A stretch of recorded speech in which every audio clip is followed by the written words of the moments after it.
Welcome to Look Movie Recaps. Today we are explaining a 2009 action and revenge-full movie called Law-Abiding Citizen.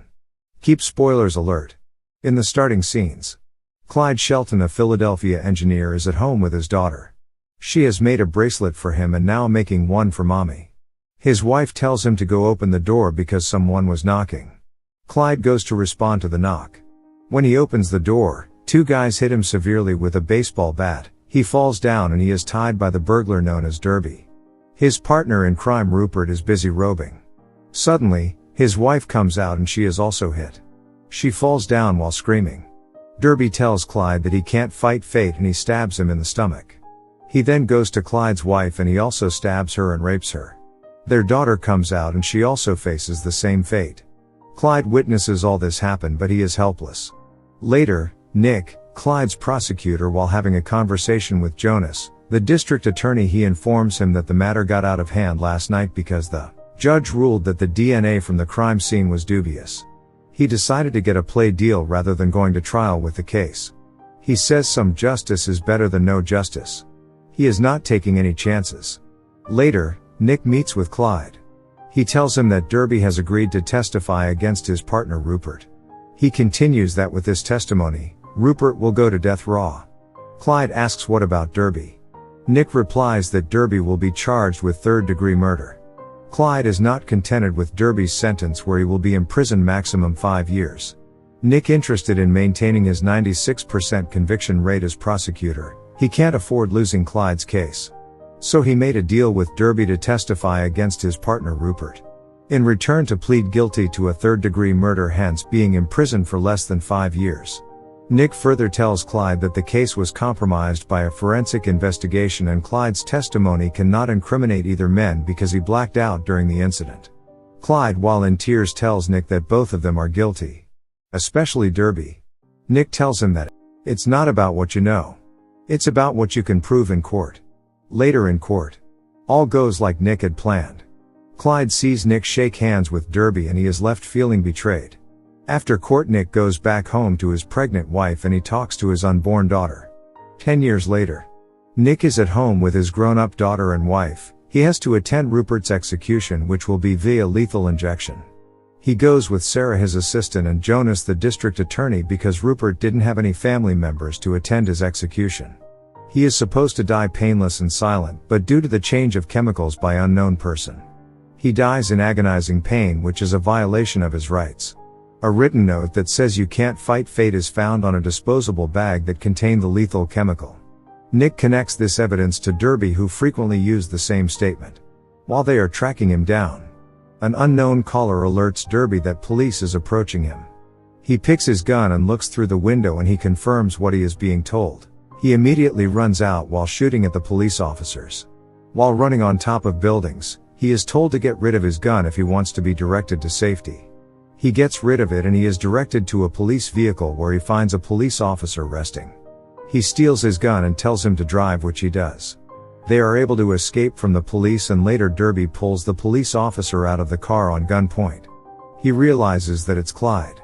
He tries to shoot him only to discover that it's a trick gun that injects him with a paralyzing chemical. Derby is paralyzed but fully conscious and feeling everything done to him. He is taken to a warehouse. Clyde slowly tortures him while recording him and telling him the same words he told him 10 years ago, that you can't fight fate. He cuts him into several pieces. Later, Derby is found dead, cut into 25 pieces, and after an investigation, Nick and his team suspect Clyde.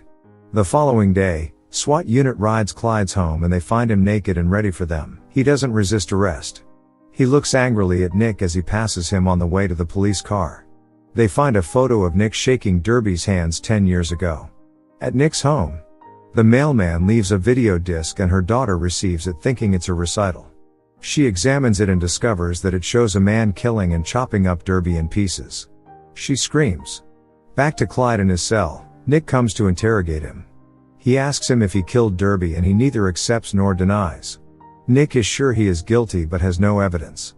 Because it's not about what you know, it's about what you can prove in court. Clyde promises to confess after he reaches his demands.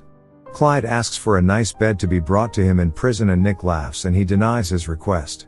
Shortly, his terrified wife phones him. She tells him about the incident of the video disc their daughter has just watched. He comforts his family and asks if the killer exposed his face, but his wife says that his face was covered. When Nick tells Jonas, the district attorney, that Clyde has sent a video disc of him killing Derby to his family and that his daughter watched it, he tells him to accept Clyde's demands in return for his confession. A new bed is brought to Clyde in prison as he requested.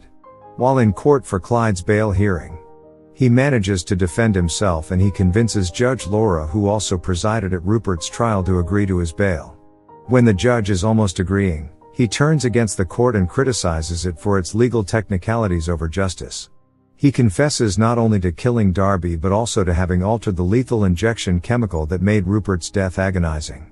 He adds that the judge was ready to bail him out, yet he murdered these two mentioned people. Clyde exposes them. He is removed for contempt of court and taken back to prison. Clyde asks for another Bergen. He asks for a fancy meal and an iPod for music to be brought to him at exactly 1 p.m. in return for the exact location of Bill Reynolds, who was Derby's attorney 10 years ago.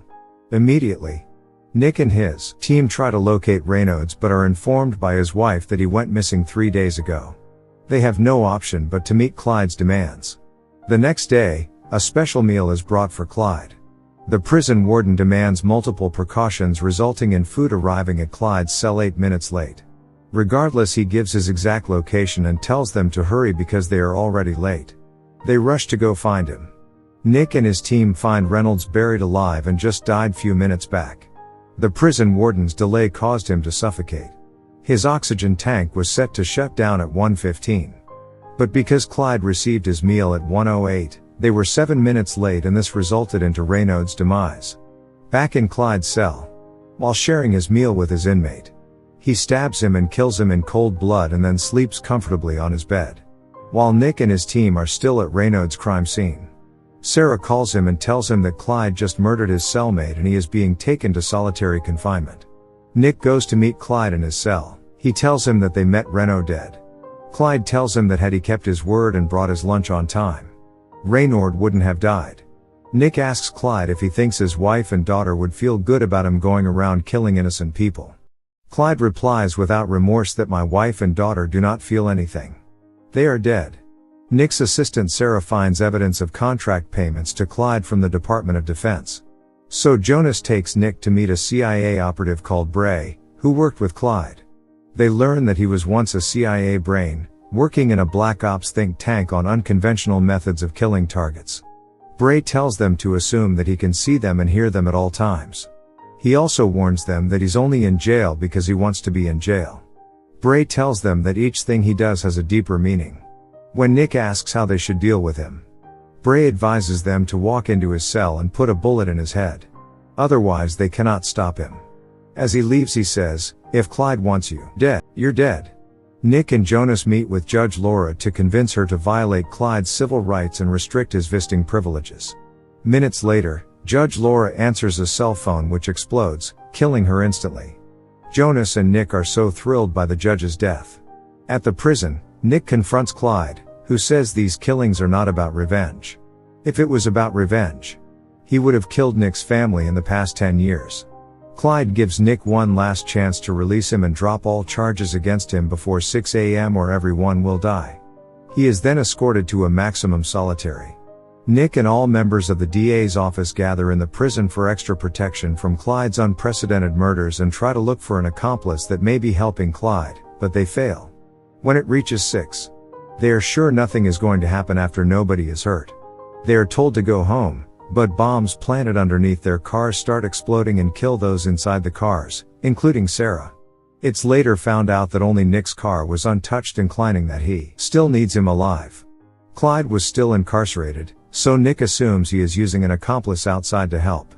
Nick and Jonas are summoned by the mayor. She asks them how they can let this happen for that long in her city, and tells them she doesn't care how smart he is or who's helping him. All she wants is them getting things under control. Nick gives the mayor his word that he will do all he can to stop him. The mayor assigns extra security to all of them. Nick sends his family away to a safer place for protection. He later meets Clyde and angrily beats him up for orchestrating the death of 6 innocent people, including his assistant Sarah. Clyde tells him that he is just warming up. He says to him that he is going to bring the corrupt temple down on Nick's head. He promises him that it's going to be biblical. Later, after Sarah's funeral, an unseen man wearing black clothing powers up a remote-controlled drone armed with a rocket launcher and a .50 caliber machine gun. He shoots at them and later releases a missile that hits Jonas' car and he dies. Nick watches his friend die in front of him. The mayor is angry at Nick for his failure to protect everyone as he had promised. He is later appointed as acting district attorney by the mayor and tells him to do everything to stop Clyde. While looking for evidence that Clyde may have an accomplice working for him, Nick receives information that points to Clyde owning a small disused garage next to the prison. Nick and Detective Dunnigan arrive at the garage and while looking around, they find a tunnel system leading to all the solitary confinement cells, along with a large supply of armaments. Apparently over the past 10 years, Clyde had dug the tunnel system from his garage to the prison, and when it was finished, he deliberately had himself arrested and sent to solitary confinement in order to sneak out of the prison to carry out his killings undetected and all by himself, and then sneak back into his cell the very same day. Detective Dunnigan opens a small hole and finds that it leads to Clyde's cell, which is empty, indicating he is out orchestrating another murder. Disguising as a janitor, Clyde plants a cell phone activated bomb in City Hall, planning to kill the mayor and anyone attending her meeting. Nick and his team gain access to the 5th floor and find the bomb directly under the 6th floor, where the mayor is situated at a security meeting. Garza attempts to disarm the bomb, but is unsuccessful and warns them to leave it alone. The three men then decide not to tell the mayor what is going on, as Clyde will be watching and will detonate the bomb with any sign of detection. They then decide what to do with the bomb. Upon returning to his cell through the underground tunnel, Clyde discovers Nick in his cell waiting for him. Clyde offers one last deal, but Nick says that he no longer makes deals with murderers, which Clyde appreciates. Nick says to Clyde that if he detonates the bomb, it's a decision he will have to live with for the rest of his life. Clyde decides to detonate the bomb anyway, but as Nick exits and locks the cell, he calmly says, "Like I said, it's a decision you'll have to live with for the rest of your life," which I think now is about 25 seconds. He then begins to flee the building. At the same time, Detective Dunnigan seals the hatch in the back of the cell to ensure Clyde doesn't escape. Clyde realizes that the bomb was placed under his cot, but he smiles and stares thoughtfully at a bracelet his daughter had made for him which says Daddy. The cell explodes, with the last shot of Clyde alive being of him looking up with a satisfied expression. Thank you for watching. Please subscribe for more of these videos. Have a great day.